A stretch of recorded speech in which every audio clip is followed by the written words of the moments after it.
they fought the most powerful empire in the ancient world to a draw, and the world forgot they had ever existed. The battle took place near a city called Kadesh, in what is now western Syria, around 1274 BCE. On one side was the army of Ramesses II of Egypt, one of the longest reigning and most celebrated pharaohs in the entire history of that civilization.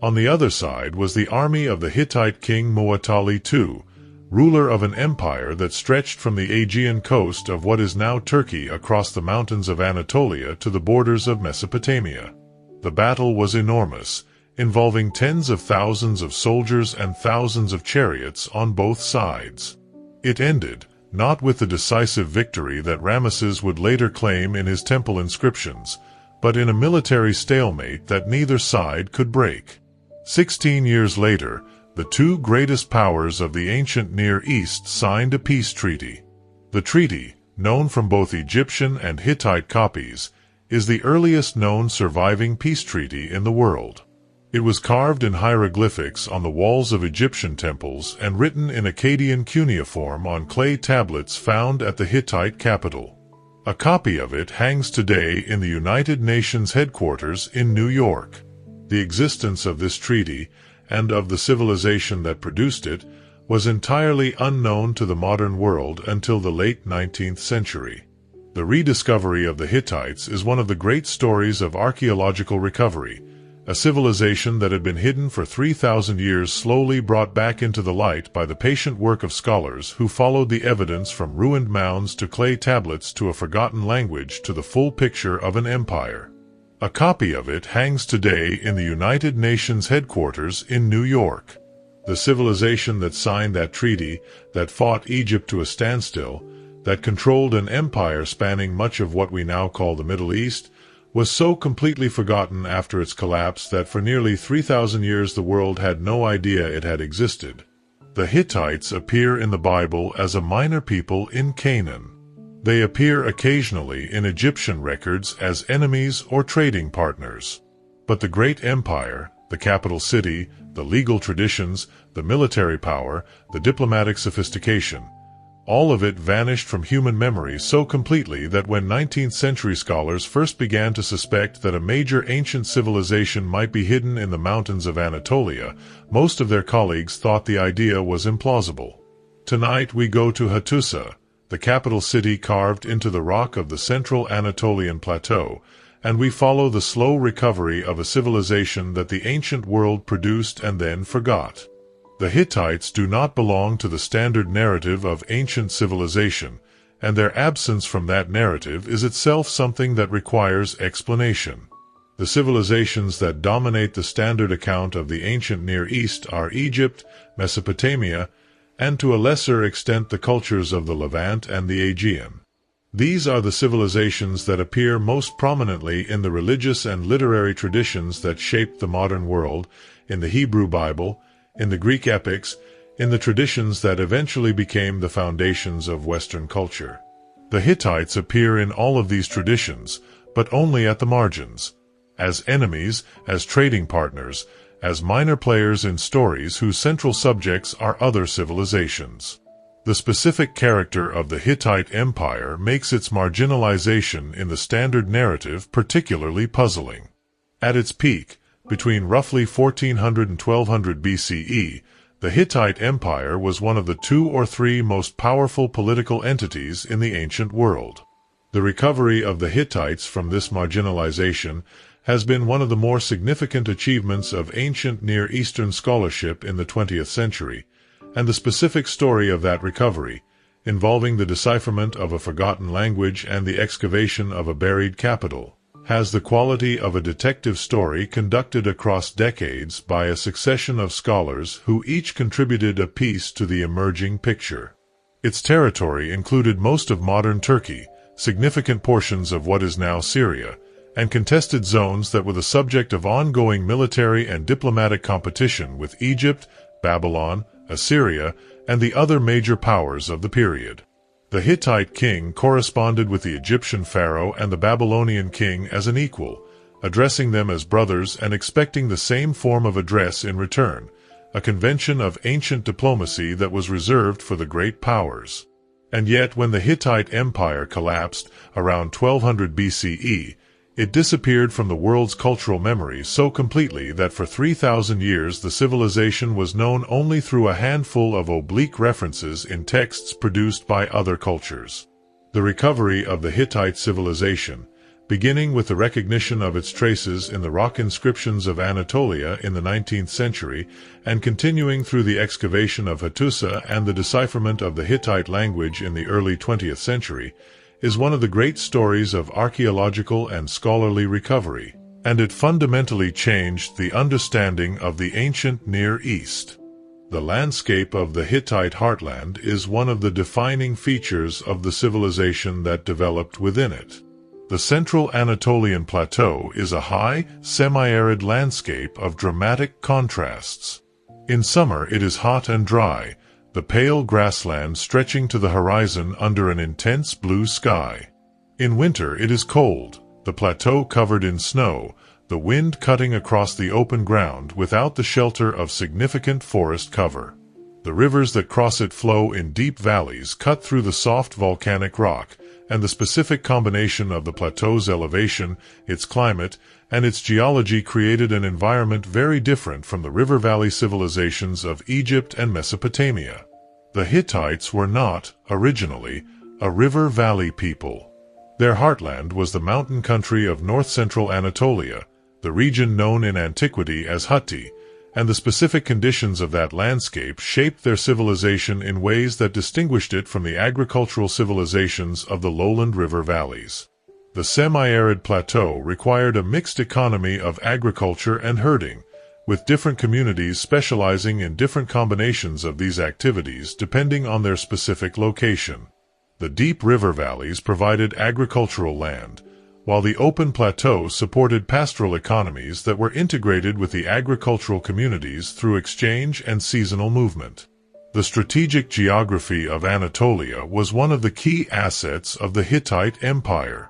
The plateau was a natural fortress, difficult to approach from any direction and defensible against the armies of the lowland civilizations to the east, west, and south. The specific character of the Anatolian environment also shaped the religious and symbolic life of the Hittite civilization in ways that distinguished it from the lowland cultures of Mesopotamia and Egypt. The mountains, rivers, and specific landscape features of central Anatolia were understood as sacred places in the Hittite religious tradition, and the specific deities associated with them, the storm god of the mountains, the sun goddess of the plains, reflected the specific ecological character of the Hittite heartland in a way that the religious traditions of the river valley civilizations did not. The mountain passes that connected the plateau to the surrounding lowlands could be controlled with relatively modest military forces, and the Hittite Empire exploited this geography to maintain a strategic position that was more secure than the exposed plains of Mesopotamia or the desert-bordered valley of Egypt. The empire could expand along the routes through the mountain passes, projecting power into the surrounding lowlands, while retreating to the security of the plateau when faced with threats it could not contain in the field. The specific location of Hattusa, the Hittite capital, at the edge of the plateau above a deep valley of the Kızılırmak River, reflects this geographic logic. The site was chosen for its defensibility, its access to water, and its position at the intersection of several important routes through the Anatolian highlands. The city that grew there was built into and around the specific topography of the site, with its massive walls following the ridges and valleys of the terrain rather than imposing a geometric plan on the landscape. The discovery of the Hittite civilization is a story of gradual recognition, of the slow piecing together of evidence from different sources until the outline of a forgotten empire became clear. The first modern European to take systematic note of the unusual inscriptions carved on rocks in the region of central Anatolia was the Swiss traveler Johann Ludwig Burckhardt, who described them in the 1810s. Similar inscriptions were subsequently noted by other travelers, and by the middle of the 19th century it was clear that a previously unknown writing system was in use somewhere in ancient Anatolia. The identification of the people who had produced these inscriptions, and of the civilization they represented, took several more decades. A key moment came in 1880, when the Irish scholar A.H. Sayce proposed that the rock inscriptions of Anatolia and the similar hieroglyphic inscriptions found at sites across Syria were the remains of the Hittite civilization mentioned in the Old Testament and in Egyptian sources. Sayce's proposal was controversial and was greeted with significant skepticism by many of his colleagues, but it pointed in the right direction, and subsequent discoveries would confirm that the instinct was correct. The most important discovery came in 1887, when a cache of clay tablets was found by a peasant at Tel El Amarna in Egypt, the site of the capital of the pharaoh Akhenaten. The tablets, written in Akkadian cuneiform, turned out to be the diplomatic correspondence of the Egyptian court with the rulers of the major powers of the ancient Near East, including a series of letters between the Egyptian pharaoh and the Hittite king. The Amarna letters, as they became known, established beyond doubt that the Hittites had been a major power in the ancient Near East and that their king had corresponded with the pharaoh as an equal. The excavation of Hattusa, the Hittite capital, began in 1906 under the German archaeologist Hugo Winkler, and the discovery in the first season of a large archive of clay tablets written in both Akkadian and an unknown language transformed the understanding of the civilization. The subsequent history of Hittitology, the scholarly field dedicated to the study of the Hittite language and civilization, is a story of accelerating discovery. Each generation of scholars has added to the understanding of the archive and of the civilization it documents, and the application of new methods, from improved linguistic analysis to computational corpus studies to paleogenetics, has produced advances that earlier researchers could not have anticipated. And the discovery in the first season of a large archive of clay tablets written in both Akkadian and an unknown language transformed the understanding of the civilization. The unknown language was subsequently identified as an Indo-European language, making the Hittites the earliest known speakers of an Indo-European tongue, and was deciphered by the Czech scholar Bedřich Hrozný in 1915. The decipherment opened the vast Hittite archive to scholarly analysis and revealed the full scope of a civilization that had been hidden in plain sight for 3,000 years. The architecture of Hattusa is one of the most dramatic achievements of the ancient Near East, built into and around the volcanic landscape of the central Anatolian plateau. The city occupied an area of roughly 1.8 square kilometers at its maximum extent, making it one of the largest cities of the Late Bronze Age ancient Near East. It was protected by a massive double wall of mud brick on stone foundations, with towers at regular intervals and elaborate gateways that served both defensive and ceremonial purposes. The walls followed the ridges and escarpments of the rocky terrain rather than imposing a geometric plan on the landscape, and the resulting circuit of fortifications had a jagged, dramatic profile that matched the rugged character of the site. The most famous of the city's gateways are the Lion Gate and the Sphinx Gate, both of which survive in substantial portions. The Lion Gate is flanked by two large stone lions, their bodies projecting from the gate piers in a pose of aggressive confrontation with any approaching visitor. The lions are not realistic in the naturalistic sense of later sculpture, but they are powerful, their forms simplified to emphasize the features that communicated strength and danger. The Sphinx Gate, on the highest point of the city, was flanked by double-headed sphinx figures of Egyptian inspiration, speaking to the cosmopolitan cultural influences that reached Hattusa through the diplomatic and commercial connections of the Hittite Empire. The temples of Hattusa are among its most substantial surviving structures. The Great Temple, located in the lower city near the main gate, was the largest religious building in the Hittite world, a complex of storerooms, administrative spaces, and cult chambers organized around two inner sanctuaries dedicated to the storm god Tezhub and the sun goddess Arina. The specific relationship between the temple and the palace in the Hittite administrative system is documented in the clay tablet archive in ways that allow the economic functions of the temple to be understood alongside its religious ones. The temple was a major economic institution, controlling significant landholdings, managing substantial stores of agricultural produce and craft goods, and employing large numbers of people in both religious and productive capacities. The integration of religious and economic functions in the Hittite temple is not unique to the Hittite world, having parallels in the temple economies of Mesopotamia, but the specific character of the Hittite temple economy is documented in the Hattusa archive with a detail that is not available for many comparable institutions elsewhere. The Great Temple, located in the lower city near the main gate, was the largest religious building in the Hittite world, a complex of storerooms, administrative spaces, and cult chambers organized around two inner sanctuaries dedicated to the storm god Tezhub and the sun goddess Arina, the two principal deities of the Hittite pantheon.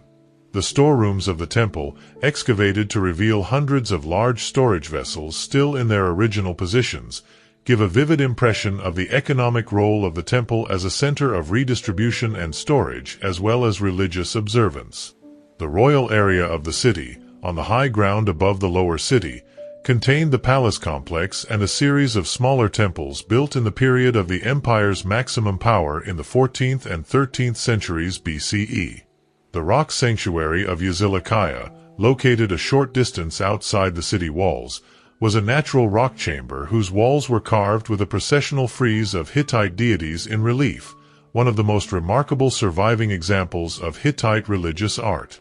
The daily life of the Hittite world was organized around a mixed economy of agriculture, herding, and craft production, sustained by a sophisticated administrative system that is documented in remarkable detail in the clay tablet archives. The Hittite administrative texts include a wide range of documents: land grants, legal records, religious instructions, diplomatic correspondence, military orders, and the records of palace administration. This archive, which eventually numbered in the tens of thousands of tablets, gives a picture of a state that was managing a complex economy across a large territory with considerable bureaucratic sophistication. The land tenure records in particular document a system in which different categories of agricultural land were held under different conditions of obligation, with landholders required to provide specific quantities of agricultural produce and specific categories of labor service to the central administration in exchange for their tenure. The Hittite diet was based primarily on grain, with wheat and barley being the principal crops. Legumes, vegetables, and fruit from orchards supplemented the grain diet, and meat from domesticated animals, primarily sheep and goats, provided protein alongside game from hunting. The palace and temple kitchens, documented in the administrative texts, show a sophisticated cuisine that distinguished between different grades and preparations of food for different social contexts, with the ritual feasts associated with major religious festivals requiring specific categories of food prepared in specific ways. The craft traditions of the Hittite world included metalworking of considerable accomplishment. The Hittites are sometimes credited with the development or the early adoption of iron technology, and while the specific role of the Hittites in the history of iron metallurgy is more complex than the popular account suggests, the documentary and archaeological evidence confirms that iron objects were produced and valued in the Hittite world several centuries before iron came into widespread use elsewhere in the ancient Near East. The administrative texts document the gifting of iron objects by the Hittite king to foreign rulers as marks of special favor, consistent with a material that was scarce and prestigious rather than commonly available. The horse and the chariot were central to Hittite military and ceremonial life, and the training of chariot horses was a subject of sufficient importance that a detailed treatise on the subject, written by a Mitanni horse trainer named Kikili, was preserved in the Hittite archives. The Kikili text is one of the earliest known manuals of horse training in the world, and its survival in the Hittite archive speaks to the importance that the Hittite military placed on the quality and conditioning of its chariot horses. The organization of the Hittite infantry, which served alongside the chariot forces in Hittite armies, is less well documented than the chariot tradition, but was clearly important in siege warfare and in the garrisoning of the many fortifications that the empire maintained across its territory. The long stretches of border wall visible in the landscape around Hattusa, and the smaller fortified posts that archaeological survey has identified at strategic points across the Anatolian plateau, speak to an empire that invested heavily in static defense as well as in the mobile offensive capacity of its chariot forces. The legal tradition of the Hittites is one of the most remarkable aspects of their civilization, and the Hittite law code, preserved in multiple copies in the Hattusa archive, is one of the great documents of ancient jurisprudence. The Hittite laws, which deal with a wide range of civil and criminal matters including property rights, marriage and divorce, inheritance, theft, assault, murder, and the obligations of different categories of social status, are notable for several features that distinguish them from contemporary legal traditions in Mesopotamia and Egypt. The Hittite laws generally prescribe compensation rather than retaliation for injuries and offenses, replacing the eye for an eye principle that characterized some contemporary legal traditions with a system of graduated fines and payments that were intended to restore the injured party to their previous condition rather than to punish the offender in kind. The texts of the laws also show evidence of evolution over time.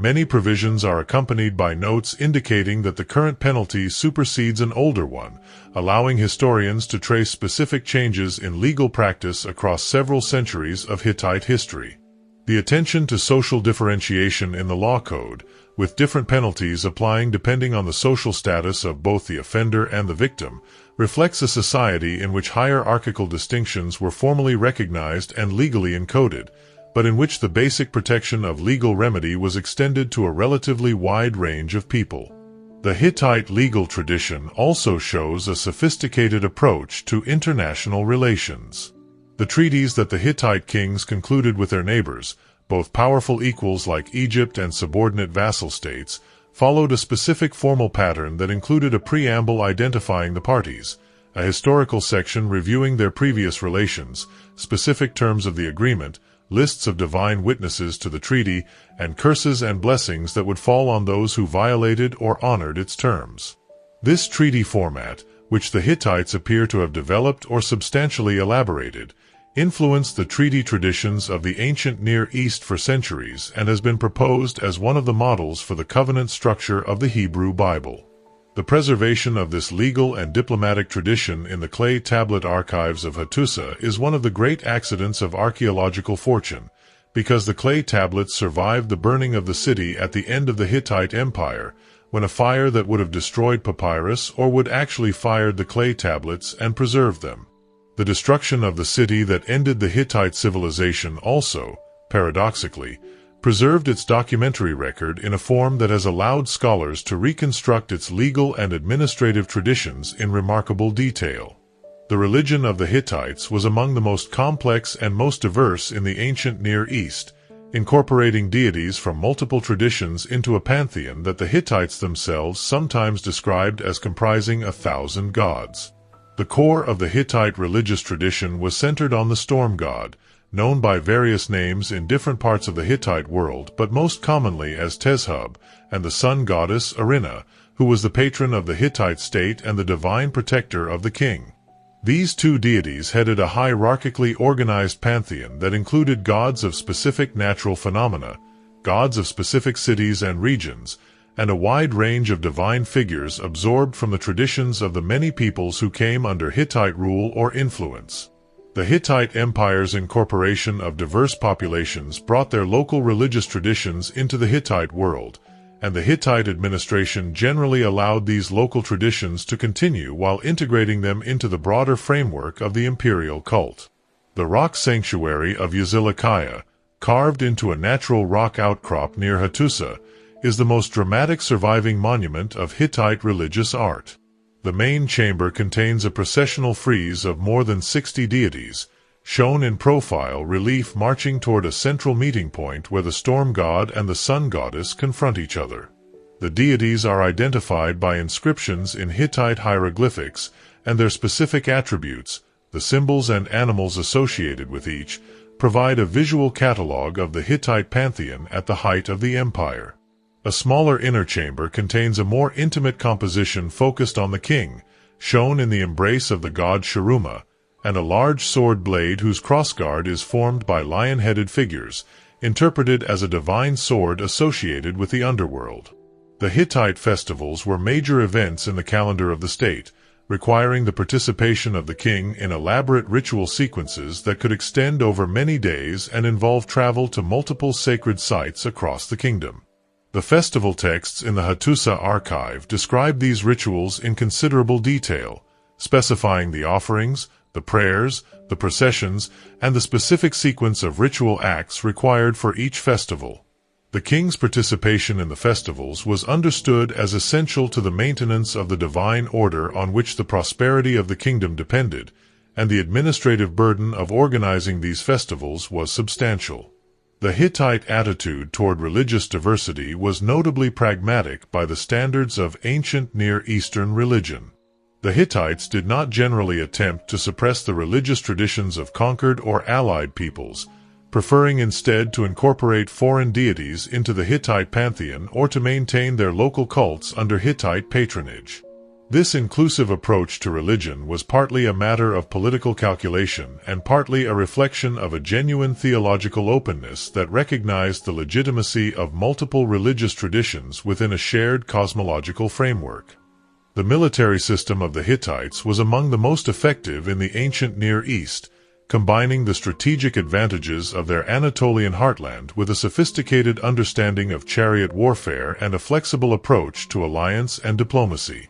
The Hittite army was organized around the chariot as its principal offensive arm. The Hittite war chariot was a three-man vehicle carrying a driver, a warrior, and a shield-bearer, in contrast to the lighter two-man Egyptian chariot. The logistics of maintaining the Hittite military system across a large empire were considerable. The chariot forces required not only trained horses and skilled drivers, but also the infrastructure of stables, training facilities, and supply chains that kept the horses fed and the equipment maintained across the distances of the empire. The administrative texts of Hattusa document specific aspects of this logistical system, including records of horse rations and the assignment of specific horse herds to specific administrative units. The heavier Hittite chariot carried more personnel and was designed for shock action in close combat rather than for the mobile archery that the Egyptian chariot emphasized. The massed chariot charge, in which hundreds or thousands of chariots advanced in formation against an enemy line, was the primary tactical maneuver of Hittite offensive warfare, and the effectiveness of this tactic depended on the quality of both the horses and the drivers, which explains the importance of the Kikili horse training texts in the Hittite archive. The Battle of Kadesh, the most famous military engagement of the Hittite Empire, illustrates both the strengths and the limitations of Hittite military power. The battle was initiated by Ramesses II, who marched his army into Syria with the intention of recapturing the city of Kadesh from the Hittites. Muwatalli II had positioned a large Hittite force, reportedly including more than 3,000 chariots, in concealed positions near the city. When the Egyptian army approached, the Hittite chariots attacked while Ramesses was ahead of the main body of his army, creating a situation of considerable danger for the Egyptian force. Ramesses's personal courage and the arrival of Egyptian reinforcements prevented a complete Egyptian defeat, but the Hittites also failed to achieve the decisive victory that would have driven the Egyptians from Syria permanently. The diplomatic dimension of Hittite military strategy was as important as the military dimension. The Hittites maintained a network of vassal states across Syria and Anatolia, extracting tribute and military service from subordinate rulers while providing them with protection against their enemies. The management of this network required constant diplomatic attention, including the negotiation of succession disputes, the mediation of conflicts between vassals, and the periodic reassertion of Hittite authority against vassals who had become unreliable.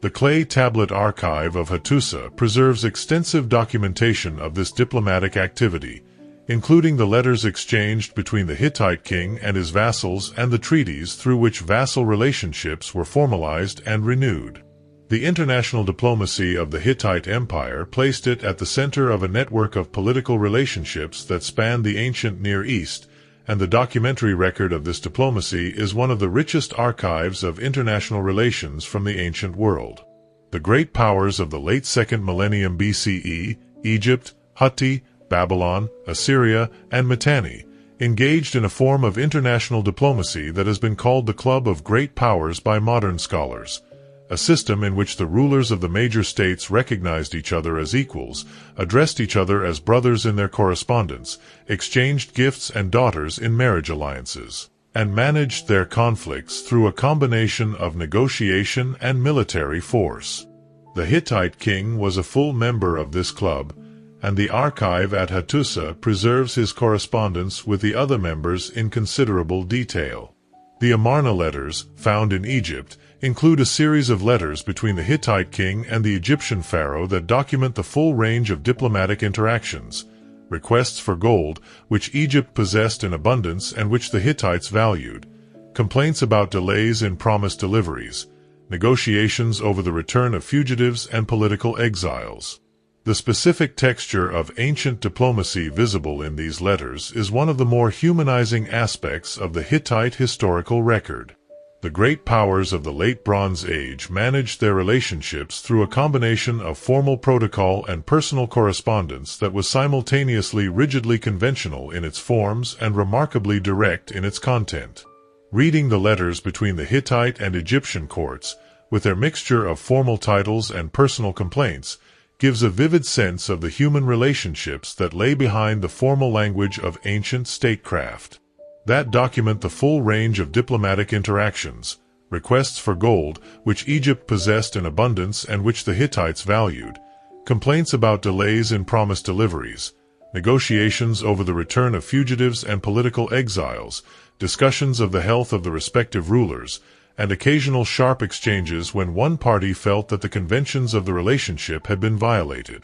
The letters are written in Akkadian, the diplomatic lingua franca of the ancient Near East, by scribes who were trained in the cuneiform tradition of Mesopotamia, and they give a remarkably personal sense of the human relationships behind the formal diplomatic conventions. The peace treaty between Ramesses II and the Hittite king Hattusili III, concluded around 1258 BCE, is the most famous document of ancient diplomacy.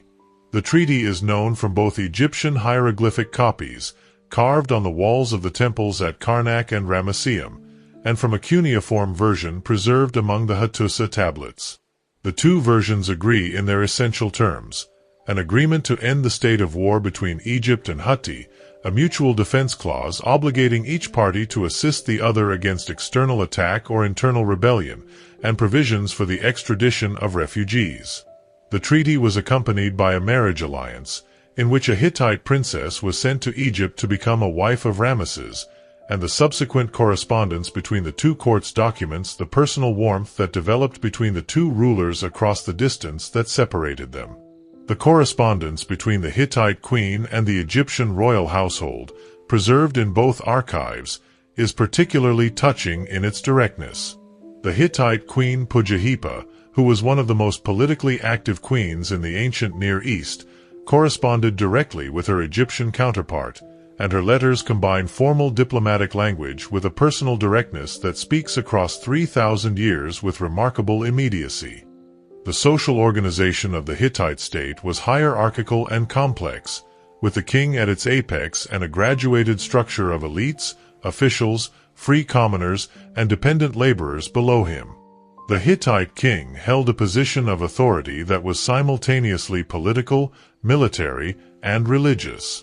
He was the commander of the army, the chief judge, the principal interlocutor with the divine world, and the guarantor of the prosperity and order of the kingdom. The specific constraints on royal authority in the Hittite system, visible in the constitutional role of the Panku assembly in the early period and in the persistent importance of the aristocracy throughout the imperial period, represent a specific feature of Hittite political culture that distinguished it from the more absolutist monarchies of Egypt and Mesopotamia. The history of the Hittite kingdom is in part a history of the negotiation between royal authority and aristocratic power, and the specific crises that this negotiation generated, the succession disputes and the palace intrigues documented in the historical texts, are among the more vivid chapters in the political history of the ancient Near East. His authority was not, however, as absolute as that of the Egyptian pharaoh, and the history of the early Hittite kingdom is marked by a series of succession crises and internal conflicts in which different branches of the royal family competed for the throne with the support of different factions among the Hittite aristocracy. The Telepinu Edict, issued by the Hittite king Telepinu around 1500 BCE, was an explicit attempt to regulate the succession and to limit the violence that succession disputes had generated in the preceding generations. The Hittite aristocracy, known as the Panku in the earlier period of Hittite history, constituted a significant restraint on royal authority. The Panku was a kind of assembly of the leading men of the kingdom, and its role in legitimizing royal decisions, particularly in matters of succession and the punishment of high-status individuals, gave it a constitutional significance that had no parallel in Egypt or Mesopotamia. The relationship between the king and the aristocracy evolved over the course of Hittite history, with the power of the Panku declining in the later empire period as the authority of the king became more firmly established, but the early Hittite tradition of limited monarchy remained an important feature of the civilization's political culture. The queen, known as the Tawananna, held a position of considerable importance in Hittite political life. The Tawananna was not simply the king's consort but an independent political figure with specific religious functions and specific administrative responsibilities. The position was held for life. When a Hittite king died, his queen retained the title and the associated prerogatives even after her husband's successor had taken the throne, which occasionally created tensions between an aging Tawananna and the new king's wife. The prominence of the Tawananna in Hittite political culture reflects a broader pattern in which high-ranking women, including the queen and the queen mother, played active roles in the political and religious life of the Hittite state that went well beyond the domestic roles typical of women in contemporary Near Eastern societies. The lower levels of Hittite society, including free farmers, artisans, merchants, and the various categories of dependent laborers, are documented in the administrative and legal texts in ways that give a detailed picture of the social structure of the kingdom, though the perspective of the documents is inevitably that of the administrative elite rather than of the people being administered. The connections between the Hittites and the wider world of the Late Bronze Age illuminate the civilization within a broader network of cultural and commercial exchange. The Late Bronze Age Near East was a remarkably interconnected world. Goods, ideas, and people moved across the region through a network of trade routes, diplomatic connections, and military campaigns that linked Egypt in the southwest to Mesopotamia in the east, to the Aegean in the west, and to the Anatolian highlands in the north. The Hittites sat at a strategic node in this network, controlling the routes that connected the Aegean and the Anatolian plateau to the Levantine coast and the routes that led south into Syria and east toward Mesopotamia. The trade in tin, essential for the production of bronze alloy, was one of the more important commercial activities of the Late Bronze Age, and the Hittites were positioned to play a significant role in its management. Tin came from sources in what is now Afghanistan and in parts of Anatolia, and the routes that carried it westward to the metalworking communities of the Aegean and the Levant passed through or near Hittite territory. The administrative texts of Hattusa document the movement of specific quantities of metals through the Hittite palace economy, and the archaeological evidence from Hittite sites confirms the importance of metalworking in the material culture of the civilization. The relationship between the Hittites and the Mycenaean Greeks of the Aegean is one of the more interesting open questions in Late Bronze Age studies. The Hittite texts mention a western coastal power called Aegean, which most researchers identify with the Mycenaean world, and the references suggest a relationship that was sometimes friendly and sometimes contentious, involving trade, diplomatic correspondence, and occasional military friction along the Aegean coast of Anatolia. The question of whether the city of Troy, the setting of the Homeric epics, is to be identified with a site mentioned in the Hittite texts as Walusa or Tarusa is one of the more actively debated issues in the field, and a positive identification would connect the Hittite world to the Greek literary tradition in a direct and significant way. The Egyptian influence on Hittite culture is visible in specific aspects of the material culture and the art of the Hittite Empire period. The Sphinx figures at Hattusa's Sphinx Gate, the use of Egyptian cartouche-style royal naming conventions in some Hittite royal inscriptions, and the adoption of certain Egyptian artistic conventions in Hittite court art all speak to the cultural exchange that accompanied the diplomatic and commercial relations between the two great powers. The Hittites were not simply absorbing Egyptian influence passively. They were selectively adopting specific elements of Egyptian cultural prestige in ways that enhanced their own royal image within the framework of their own traditions. The collapse of the Hittite Empire is one of the more actively debated historical questions of the ancient world, and the specific mechanisms of the civilization's end remain a matter of active research and debate. Around 1200 BCE, the Late Bronze Age world of the Eastern Mediterranean experienced a series of catastrophic disruptions that within the space of a few decades brought down most of the major political entities of the region. The Mycenaean palace civilization of Greece collapsed, its great citadels abandoned, and its writing system lost. The major cities of Cyprus and the Levantine coast were destroyed. Egypt was attacked by a confederation of maritime peoples whom the Egyptian texts call the Sea Peoples and barely survived. Ugarit, the great trading city on the Syrian coast, was burned and never rebuilt. And the Hittite Empire, which had been one of the two most powerful states in the ancient Near East a generation earlier, simply ceased to exist. The Hittite capital Hattusa was abandoned and burned, apparently around 1200 BCE. The burning was thorough enough to fire the clay tablets and preserve them, but not selective enough to suggest a careful evacuation. The city appears to have been destroyed rather than simply abandoned, and the circumstances of the destruction are not directly documented in the surviving texts. No Hittite text describes the fall of the empire. The archive simply stops at a certain point, and the silence that follows is complete. The causes of the collapse have been the subject of sustained scholarly investigation. The invasion hypothesis, which proposes that the Hittite Empire was destroyed by the same sea peoples who attacked Egypt, has some support in the evidence for destruction events along the Anatolian coast at roughly the right time, but the evidence is not sufficient to establish this as a primary cause. The drought hypothesis, supported by recent paleoclimatic research showing significant reductions in rainfall across the eastern Mediterranean around 1200 BCE, is increasingly favored as a contributing factor, with agricultural failure driving population movement, social disruption, and ultimately the breakdown of the complex economic and political systems of the Late Bronze Age. Internal disruption, including the succession conflicts that had periodically destabilized the Hittite kingdom throughout its history, may also have contributed to the empire's vulnerability in its final years. The last securely dated Hittite king, Suppiluliuma II, is known from texts that suggest he was engaged in military campaigns in the Aegean in the years before the collapse, perhaps attempting to manage the same population movements that were disrupting the broader Mediterranean world, perhaps simply pursuing the territorial ambitions that had characterized Hittite foreign policy for centuries. Whatever the specific sequence of events, the result was the end of the empire and the disappearance of the Hittite state from the historical record.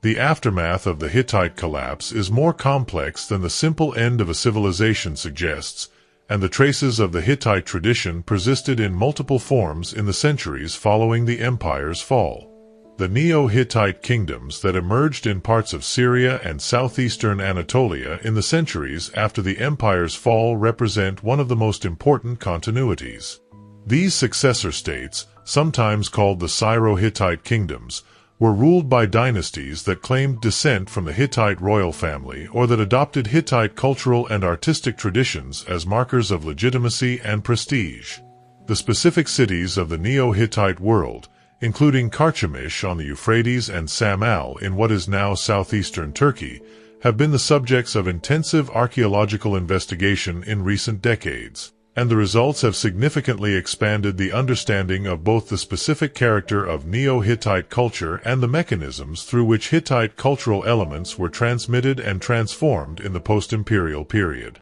The carved stone reliefs of these cities, with their mixture of Hittite and Assyrian artistic conventions, represent a fascinating chapter in the cultural history of the ancient Near East. represent one of the most important continuities. The art of the Neo-Hittite kingdoms, which combines Hittite and Assyrian artistic conventions in distinctive ways, is preserved in the carved stone reliefs that decorated the gateways and public spaces of their cities, and it represents one of the most vivid artistic traditions of the early first millennium BCE. The Hittite hieroglyphic writing system, which was distinct from the cuneiform script used for administrative and diplomatic purposes, survived the collapse of the empire and continued to be used in the Neo-Hittite kingdoms for several centuries. The language written in this script, known as Luwian, was closely related to Hittite and was apparently the dominant spoken language of large parts of the Hittite Empire even during the period of the empire's greatest power.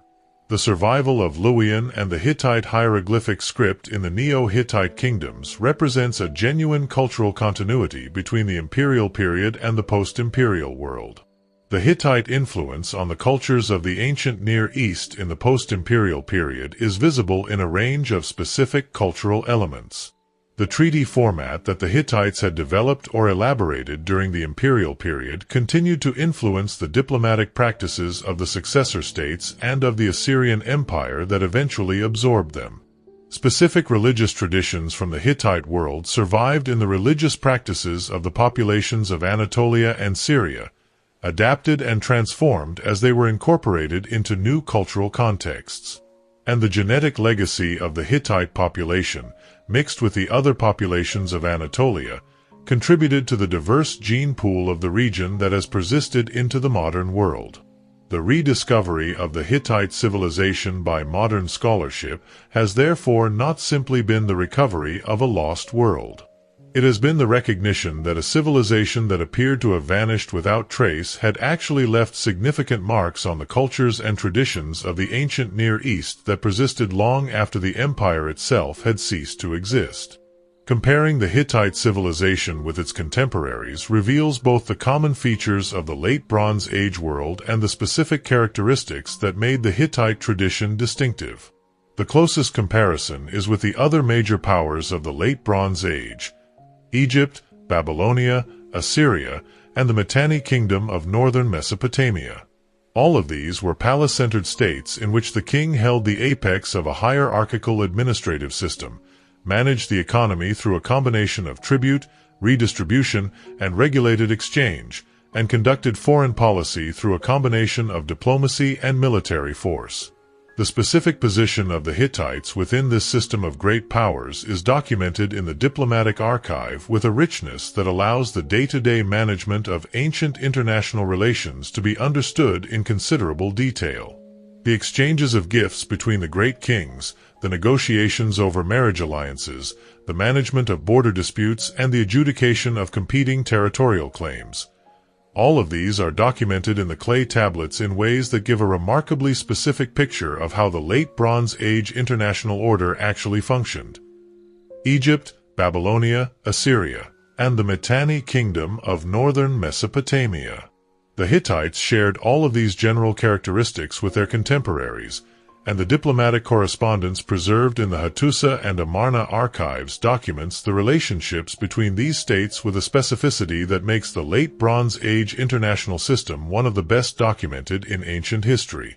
What distinguished the Hittites from their contemporaries was partly a matter of geography and partly a matter of specific cultural traditions. The mountain heartland of Anatolia gave the Hittite state a strategic security that neither Egypt nor Mesopotamia possessed, and the specific character of the Anatolian landscape, with its diverse ecological zones and its position at the intersection of multiple trade routes, shaped the economic and cultural character of the civilization in ways that had no parallel in the lowland river valley civilizations. The Hittite legal tradition, with its emphasis on compensation rather than retaliation and its sophisticated treaty format, represents a specific contribution to the political culture of the ancient Near East that distinguished the Hittite tradition from Mesopotamian and Egyptian legal practice. Whether this distinction reflects a fundamental difference in political philosophy or simply the specific conditions of the Hittite geopolitical situation, in which the management of a diverse empire required more flexible legal and diplomatic instruments than the more homogeneous kingdoms of Egypt and Babylonia needed, is a question that the evidence does not definitively resolve. The religious diversity of the Hittite world, with its 1,000 gods and its pragmatic incorporation of foreign deities, also distinguished the Hittite tradition from the more exclusive religious traditions of some contemporary cultures. The Hittite approach to religious diversity, while partly a matter of political pragmatism, may also reflect a genuine theological tradition that valued the recognition of multiple divine powers and multiple paths to the sacred in ways that the more centralized religious traditions of Egypt and later Mesopotamia did not. What makes the Hittite civilization different from other ancient civilizations is the specific combination of its achievement, its historical importance, and the completeness of its disappearance from cultural memory. The Hittites were at the center of ancient Near Eastern history for nearly 5 centuries. Their empire was one of the 2 or 3 most powerful political entities of the late 2nd millennium BCE. Their legal and diplomatic traditions influenced the practices of the civilizations that came after them. Their military innovations, particularly in the use of the chariot and in the organization of combined arms forces, contributed to the development of ancient warfare. And yet they vanished from human memory so completely that the world had to rediscover them through archaeology, reading their own texts for the first time in 3,000 years. This completeness of the disappearance is itself something that requires explanation. The Egyptian civilization survived the Late Bronze Age collapse in diminished form and maintained its cultural continuity into the classical period and beyond. The Mesopotamian tradition, despite the collapse of specific political entities, preserved its cuneiform writing system, its literary traditions, and its religious culture across the disruptions of the late 2nd millennium. The Hittites left no comparable continuity.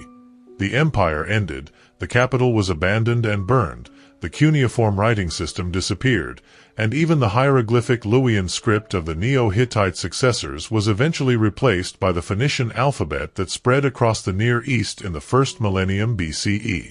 The specific factors that produced this complete cultural amnesia are not fully understood, but they include the geographic isolation of the Hittite heartland in central Anatolia, which limited the transmission of Hittite cultural traditions to the more connected lowland civilizations of the surrounding world, and the specific character of the collapse, which appears to have destroyed or scattered the administrative and scribal classes who were the primary custodians of the Hittite written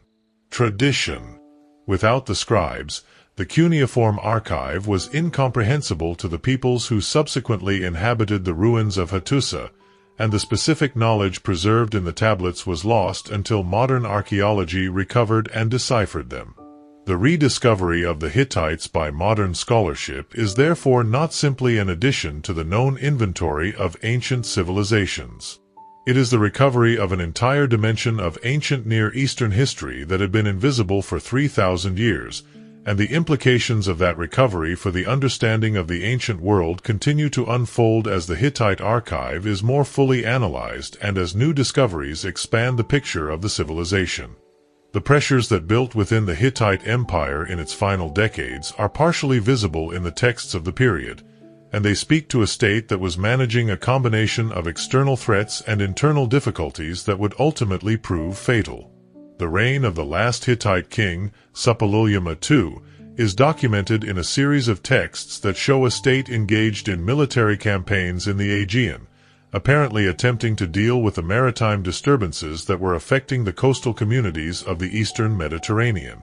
The campaigns are described in terms that suggest some success, but they were taking place in a context of increasing difficulty across the region, and the resources they consumed may have been resources that the empire could not afford to divert from other pressing needs. The paleoclimatic evidence for drought conditions in the eastern Mediterranean around 1200 BCE is increasingly robust, and its implications for the agricultural system of the Hittite Empire were serious. The specific way in which drought would have affected the Hittite Empire is something that the administrative texts of the late Empire period give some indirect evidence for. The references to food shortages and grain requests in the correspondence of the final years speak to an agricultural system under genuine stress, and the specific regions of the empire that were most dependent on adequate rainfall for their agricultural productivity would have been the first to experience the consequences of a sustained dry period.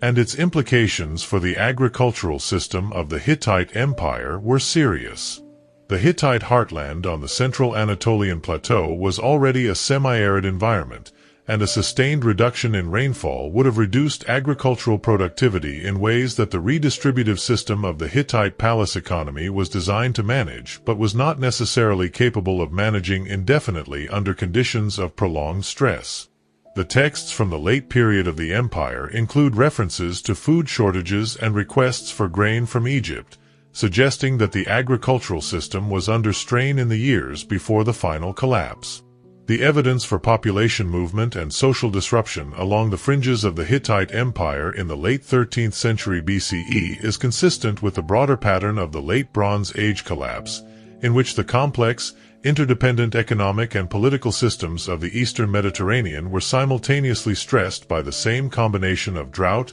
agricultural failure, and the resulting population movements. The Hittite Empire, as one of the most complex and most extended of these systems, was perhaps particularly vulnerable to the cascading failures that disrupted them.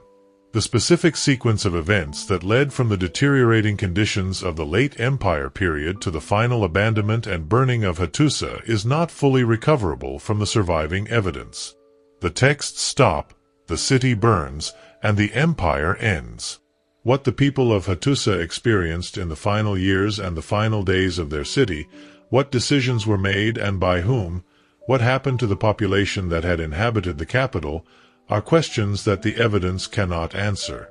The long aftermath of the Hittite Empire in the region of Anatolia and Syria shows the persistence of specific cultural elements that the empire had created or elaborated, even as the specific political and administrative structures of the empire disappeared. The Neo-Hittite kingdoms of the first millennium BCE, which maintained versions of Hittite artistic and religious traditions for several centuries after the empire's fall, are one of the more fascinating chapters in the post-Hittite history of the region. Cities like Carchemish, Samal, and Tel Halaf maintained royal courts that commissioned carved stone reliefs in a tradition directly descended from the imperial Hittite sculptural tradition, and the rulers of these cities identified themselves with the Hittite past in ways that suggest its prestige had survived the empire's physical collapse. The Assyrian Empire, which expanded westward into the former Hittite territories in the 9th and 8th centuries BCE, absorbed the Neo-Hittite kingdoms one by one through conquest, but in doing so it also absorbed specific elements of their cultural traditions. The elaborate gateway sculptures of Assyrian palaces, the winged bull figures and the lion colossi that guard the entrances to the great Assyrian royal cities, show the influence of the Hittite and Neo-Hittite sculptural tradition in their conception and their execution, even as they are transformed by the specific aesthetic priorities of Assyrian royal art. The linguistic legacy of the Hittite world is preserved in the Indo-European languages of Anatolia that survived into the historical period, including Lydian, Lycian, and Luwian, all of which are related to the Hittite language and all of which were spoken in the region of the former Hittite Empire. The persistence of these languages into the first millennium BCE, and in some cases into the period of Greek and Roman contact with Anatolia, is evidence of the linguistic continuity that connected the Indo-European speaking populations of Anatolia across the disruption of the Late Bronze Age collapse and into the well-documented world of classical antiquity.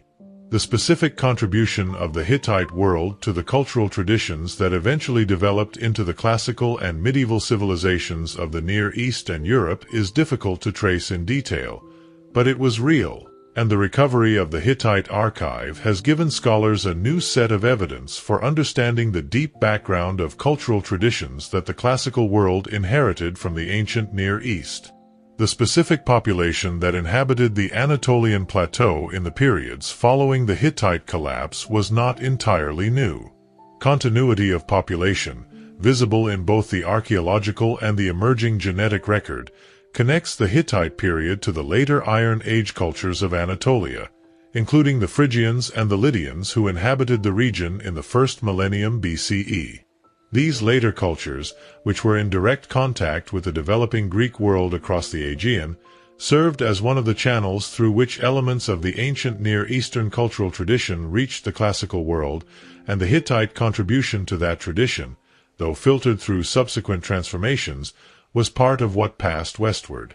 What modern scholarship has learned about the Hittites since the decipherment of their language in 1915 has been one of the most productive chapters in the archaeology of the ancient Near East. The ongoing excavations at Hattusa, conducted by a team from the German Archaeological Institute since 1906 with only brief interruptions, have produced one of the richest archaeological records of any ancient Near Eastern site. The excavation of the city has revealed the full extent of its fortifications, the layout of its temples and palace complexes, the distribution of its residential and craft production areas, and the specific character of its construction techniques in detail that was not available to the scholars who first began to study the Hittite texts. The correlation of the architectural evidence with the documentary evidence from the clay tablets has allowed the specific functions of different parts of the city to be identified and understood with a precision that neither the texts nor the archaeology alone could provide.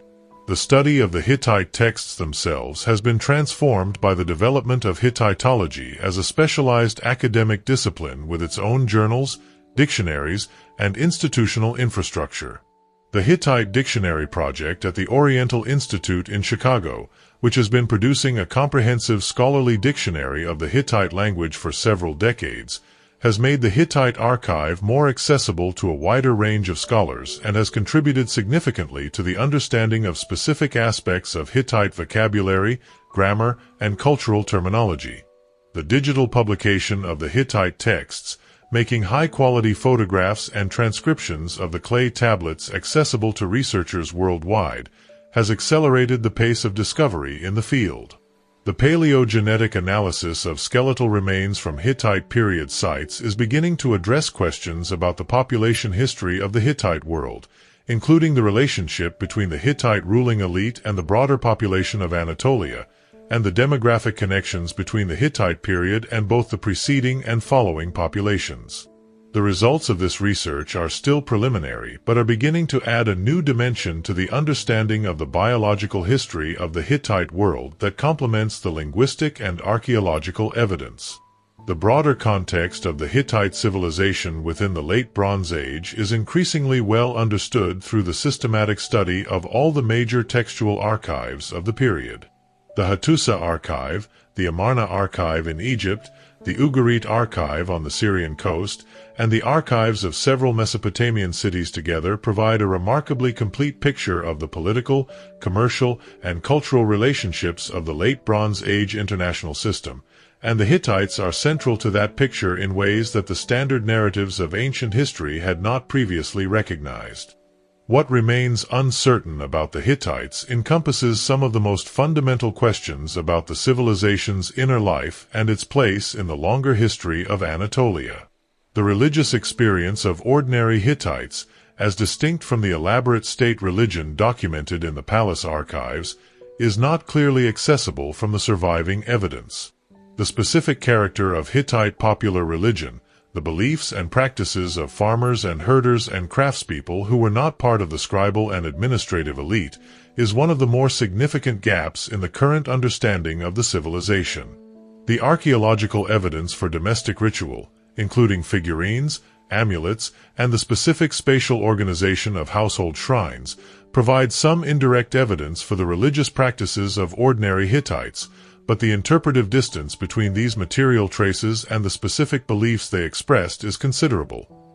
Is not clearly accessible from the surviving evidence. The festival texts describe the rituals of the court in great detail, but the religious practices of farming villages and small towns, the specific beliefs and the specific ritual behaviors of the people who were not part of the scribal and administrative elite, are documented only in the oblique and fragmentary ways that the archaeological record provides. The figurines, the amulets, and the occasional traces of domestic ritual practice recovered from non-elite contexts give a limited and indirect picture of the religious life of the broader Hittite population.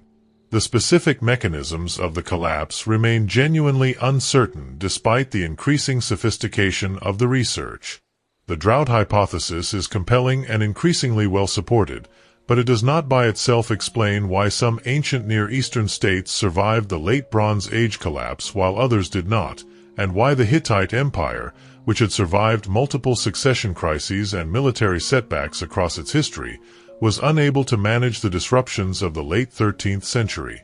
The specific sequence of events that led from a stressed but still functioning empire to the burning of Hattusa is not documented in the surviving record. The relationship between the Hittite ruling elite and the Indo-European language they spoke is another area of genuine uncertainty. The population of the Hittite Empire was linguistically and culturally diverse, and the specific mechanisms by which the Hittite ruling tradition, with its Indo-European language and its specific legal and religious traditions, became established in the Anatolian plateau are not fully understood.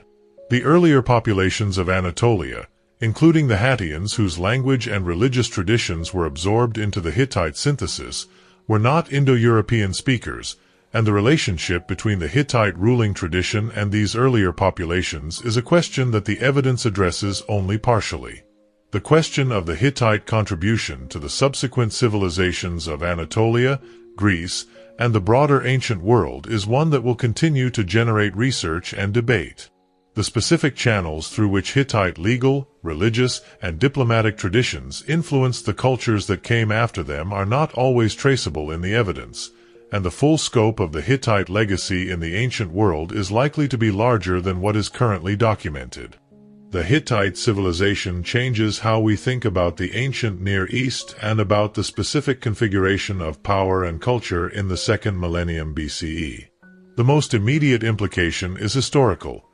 The ancient Near East of the second millennium BCE was a more complex and more multipolar world than accounts focused primarily on Egypt and Mesopotamia suggest. The specific contributions of the Hittite civilization to the political and legal traditions of the ancient Near East are beginning to be better appreciated as the scholarly understanding of the civilization matures. The treaty format, the legal code, the specific approach to religious diversity.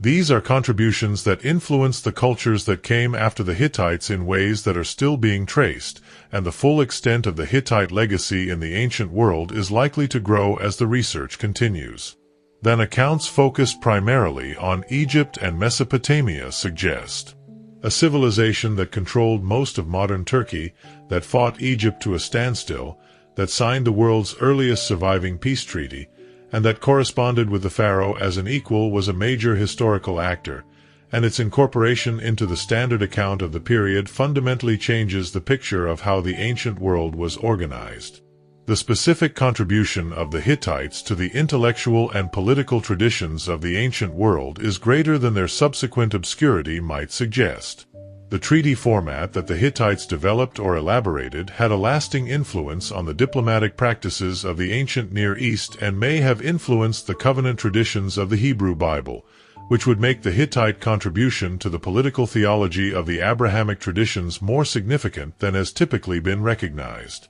The legal traditions of the Hittite law code, with their emphasis on compensation and their sensitivity to social context, represent a specific contribution to the history of ancient jurisprudence that deserves recognition alongside the better-known legal traditions of Mesopotamia. The broader lesson that the Hittite case offers is about the fragility of cultural memory and the specific mechanisms through which civilizations disappear from the historical record. The Hittites were not a marginal civilization that was forgotten because they were never important. They were one of the most powerful civilizations of their era, and they were forgotten because the specific combination of geographic isolation, the completeness of their collapse, and the absence of a literate successor tradition capable of preserving their memory produced a degree of cultural amnesia that no other major ancient civilization experienced in quite the same way. The recovery of the Hittites by modern scholarship is a reminder that the historical record of the ancient world is radically incomplete, and that the civilizations we know best are not necessarily the civilizations that were most significant in their own time. There may be other Hittites waiting in the unexcavated mounds of the ancient Near East, other forgotten empires whose recovery would again transform the understanding of the world that came before writing, before history, before memory.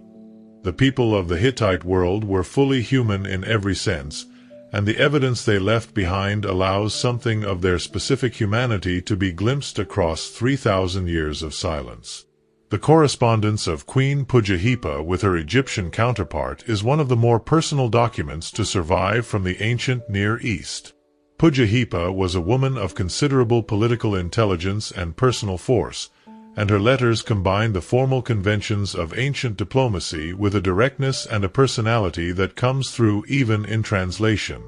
She negotiated with the Egyptian court over the terms of a royal marriage, pushed back when she felt the Egyptian side was being unreasonable about the size of the dowry, and maintained her own correspondence with the Egyptian queen independently of the official diplomatic channel between the two kings. She was also a religious figure of significance, commissioning religious texts and dedicating temples, and her influence on the religious life of the Hittite state during the reign of her husband Hattusa III was substantial. The legal texts of the Hittite archive preserve the voices of ordinary people in ways that the palace administrative texts do not. The cases recorded in the legal tablets involve real disputes between real people, and the specific circumstances of each case, the stolen ox, the damaged field, the disputed inheritance, the accusation of sorcery, give a fragmentary but vivid picture of the specific concerns and the specific conflicts of Hittite daily life. The people who brought their disputes to the Hittite courts were not heroes or kings. They were farmers and merchants and craftspeople and servants, and their disputes were the disputes of any complex society in which people live closely together and compete for the resources that close living generates. The soldiers who marched in the Hittite armies, who drove the chariots at Kadesh and who garrisoned the fortifications of the Anatolian plateau, are present in the documentary record primarily as units of military organization rather than as individuals, but occasional texts give glimpses of the human reality behind the administrative categories. The prayers that Hittite kings composed during periods of plague, asking their gods to explain why the plague had come and what they had done wrong to deserve it, are among the most moving documents to survive from the ancient world, and they speak of rulers who experienced the same confusion and the same anguish in the face of catastrophe that every ruler in every period has experienced. The lion guards at the Lion Gate of Hattusa were carved by specific workers whose names are not recorded, who shaped the stone according to a specific tradition that had been established before they were born and that they passed on to those who came after them. The lions they carved are still there. They have been looking out from the gate of the Hittite capital for more than 3,000 years, watching the landscape that was once an empire.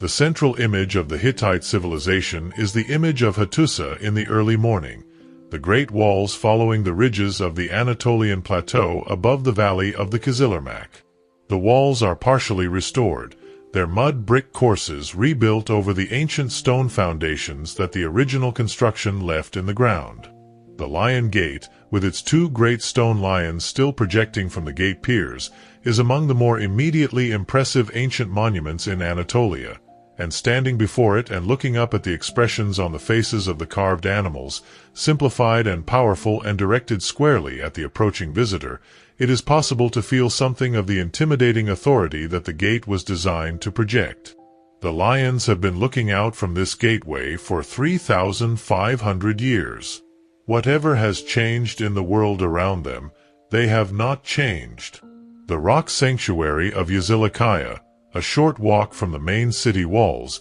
is the more intimate monument. The natural rock chamber, its walls carved with a procession of Hittite deities, is small enough that the visitor stands very close to the carved figures, close enough to see the specific details of each deity's attributes, the weapons, the animals, the symbols of divine identity that the Hittite sculptors encoded in the relief. The 1,000 gods of the Hittite pantheon march in their procession toward the central meeting of the storm god and the sun goddess, and the procession has been frozen in stone for 3,000 years, the deities unmoving in their carved stone forms while the world outside their rock chamber was transformed beyond recognition. The tablet archive that was found in the first season of excavations at Hattusa, and that has been growing with each subsequent season, is the most important single monument of the civilization. The tablets, fired by the same catastrophe that ended the Hittite Empire, have survived in conditions that allowed them to be read, and in the reading of them a civilization that the world had forgotten for 3 millennia was recovered. The specific scribes who wrote these tablets, who pressed their styluses into the wet clay and recorded the laws and the rituals and the diplomatic correspondence and the administrative records of the Hittite state, could not have known that their work would be lost for 3,000 years and then found again, or that it would one day be read by scholars working in institutions that those scribes could not have imagined. The tablets were fired by accident and preserved by accident, and the civilization they document was recovered by the specific combination of scholarly curiosity, systematic excavation, and the intellectual achievement of decipherment that characterized the archaeology of the 19th and early 20th centuries. The Hittites owe their recovery to a set of historically contingent events that could easily not have occurred, and the world's understanding of the ancient Near East would be significantly poorer if they had not. The ongoing research at Hattusa and at other Hittite sites continues to produce new evidence and new understanding, and the story of the Hittite civilization is one that is still being written by the archaeologists and scholars who work within it. The excavations at Hattusa are among the longest-running systematic archaeological investigations in the world, having continued with only brief interruptions since 1906. The German Archaeological Institute team that has directed most of this work has produced an extraordinary quantity of publications documenting the architecture, the material culture, and the documentary record of the site, and the accumulation of this scholarship over more than a century has made Hattusa one of the most thoroughly documented ancient cities in existence. Each new season brings new discoveries that refine or revise specific aspects of the understanding of the site, and the picture of Hattusa that emerges from this cumulative work is considerably more nuanced and more complete than the picture that was available to the scholars of the early 20th century. The study of Hittite texts has been accelerated by the digitization of the tablet archive and the development of searchable databases that allow researchers to identify parallels and connections across the enormous corpus of documents. The Hittite Text Corpus Project, which is working to make all the Hittite texts available in digital form with translations and scholarly annotations, is one of the most ambitious digital humanities projects in ancient Near Eastern studies, and its completion will significantly improve the accessibility of the Hittite documentary record to researchers in related fields. The investigation of sites in the broader Hittite world, beyond Hattusa itself, is expanding the geographic picture of the civilization. Excavations at Hittite provincial centers, at the cult sites of specific deities, and at the border fortifications of the empire are all producing evidence that fills in the picture of how the Hittite state functioned across its full geographic extent. The investigation of the Neo-Hittite successor states is also producing new evidence that helps to understand both the cultural legacy of the empire and the specific mechanisms through which that legacy was transmitted and transformed in the post-collapse period. The Hittite civilization will continue to yield new knowledge as long as the excavations continue and as long as scholars continue to read and analyze the clay tablets that the accident of fire preserved and the accident of archaeology recovered. The empire is gone, but the record it left behind is richer and more detailed than the record left by many more celebrated ancient civilizations, and the reading of that record is one of the ongoing achievements of modern scholarship. The specific future of Hittite studies is one of continued expansion and continued surprise. Each generation of scholars working in the field has found that the evidence supports interpretations and reveals connections that the previous generation had not anticipated, and there is no reason to think that this pattern of discovery has run its course. The clay tablets of Hattusa still have things to say, and the mounds of the broader Hittite world still have things to reveal, and the scholars who work in this field are engaged in a genuine adventure of knowledge that connects the present to a world that existed 3,500 years ago and that speaks, through the medium of the fired clay and the carved stone that the accident of preservation gave to archaeology, with a specificity and a force that the standard historical narratives of the ancient world had not previously made room for. The plateau is cold in the early morning before the sun comes up fully over the mountains to the east. The wind crosses the Anatolian plain without significant shelter, and in the hour before dawn the ruins of Hattusa are dark and still, the restored mud brick of the walls a gray-brown against the lighter gray of the pre-dawn sky. The specific quality of the Anatolian landscape at Hattusa, the combination of the open plateau, the deep valley below, and the distant mountain ridges, is part of what the Hittite civilization was. This is not simply a backdrop to the ruins. It is the environment that shaped the civilization, that determined its agricultural possibilities and its strategic options and its religious sensibility, and standing in it in the early morning one can begin to understand why the Hittites built their capital here and why this specific place became the center of an empire.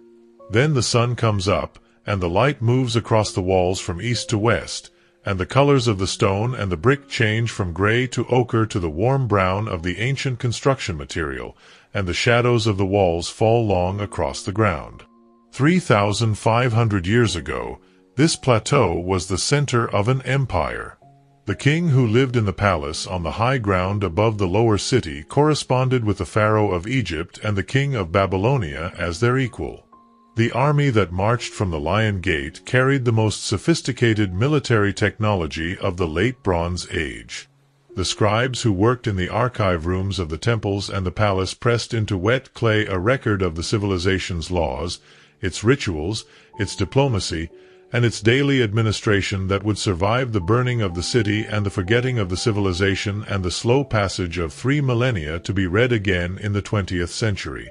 The lion guards at the gate have been there through all of it. Through the burning of the city and the abandonment of the plateau. Through the centuries when other peoples moved through the landscape without knowing what was buried beneath it. Through the arrival of the European travelers who first began to notice the rock inscriptions and the ruined mounds. Through the excavation and the decipherment and the slow recovery of a civilization that the world had lost. The lions are still looking out from the gate. The plateau behind them is quiet. The empire is gone, but the evidence of it is here, and the questions it raises about power and memory and the fragility of civilization are questions that have not lost their urgency in the 3,500 years since the Hittite king last walked through this gate and the scribe last pressed a stylus into the wet clay of the archive. If this documentary kept you company through the night, there is more waiting for you.